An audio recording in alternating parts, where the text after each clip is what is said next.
everyone, and welcome back to my channel. Today I have a book haul from two different places. So this first one is going to be from Amazon, and I got all three books in the Prince of Thorns trilogy by Mark Lawrence.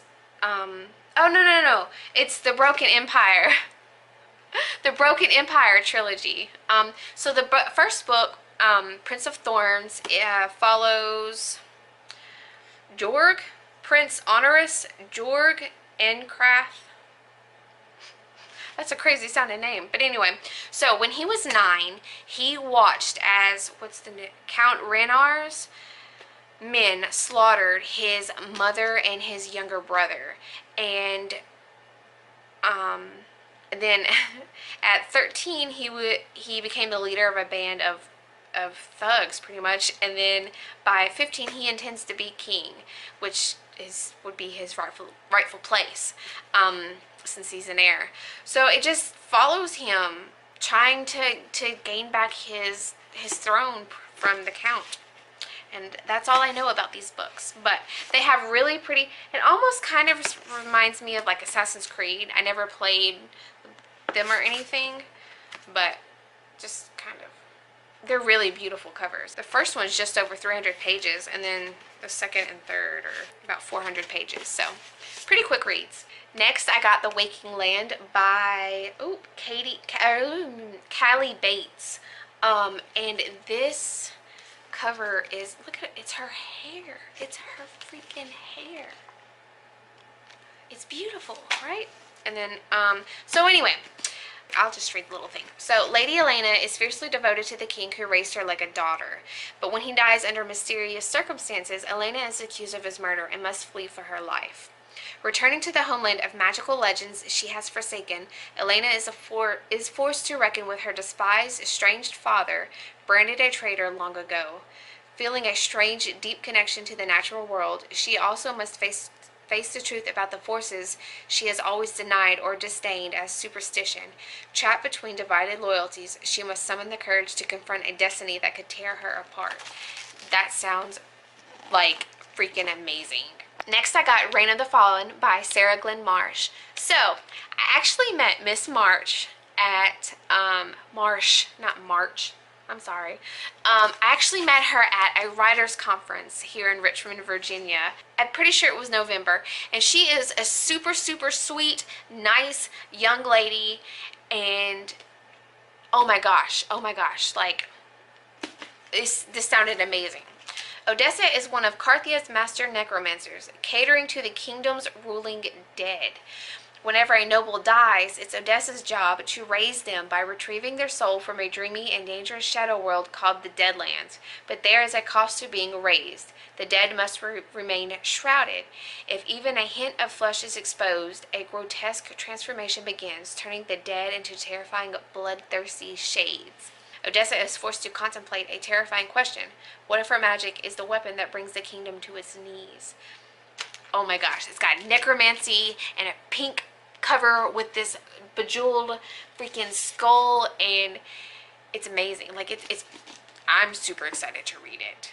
Alright, this next haul is from Book Outlet because I am a Book Outlet addict. First book I got is The Drowning Eyes by Emily Foster, and I was actually pretty sad to see how extremely tiny this book was. It's 134 pages. It's just like how with Dusk or Dawn or Darker Day, or Dusk or Dark.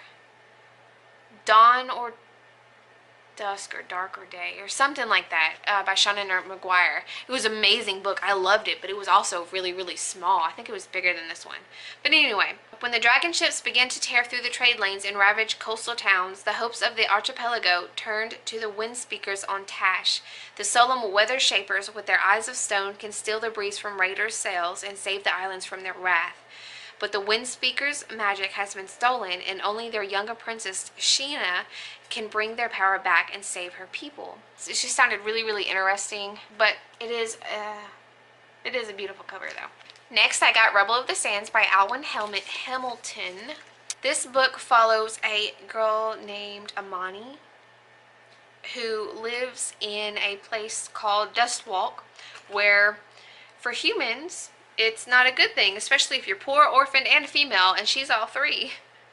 So she meets Jin, who is a foreigner, in a shooting contest and sees him as the perfect escape route out of the dust walk. Mythical beasts and wild remote areas and Jin and freaking it sounds like it has a really badass female protagonist, so I'm super excited to read this. Next, I got a Gathering of Ravens by Scott Odin. It sounds really interesting. I cannot pronounce. But he is Corpse Maker and Life Quencher, the bringer of night, the son of the wolf and brother of the serpent. He is Grimir, and he is the last of his kind. The last in a long line of monsters who have plagued humanity since the Elder Days. So I think this has a bunch of like Scandinavian or like mythology in it. Drawn from his lair by a thirst for vengeance against the Dane who slew his brother, Grimir emerges into a world that's changed. A new faith has arisen. The old ways are dying, their followers retreating into the shadows. Even still, Grimnir's vengeance cannot be denied. Taking a young Christian hostage to be his guide, Grimnir embarks on a journey that takes him from the hinterlands of Denmark, where the wisdom of the ancient dwarves has given way to madness, to the war-torn heart of southern England, where the spirits of the lake make violence on one another, and thence to the green shores of Ireland and the Viking stronghold of Dublin, where his enemy awaits. Like a clash between old and new religions and myths, and it's beautiful. It sounds amazing. Like I'm a sucker for mythology. So next I got The Legend of Sheba by Tosca Lee. And this follows Bilquis, who is an exiled daughter of the king.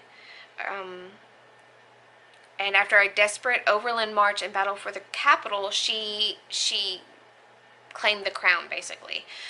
Solomon, the brash king of Israel, famous for his wealth and wisdom, will not be denied the tribute of the world or the riches of Sheba.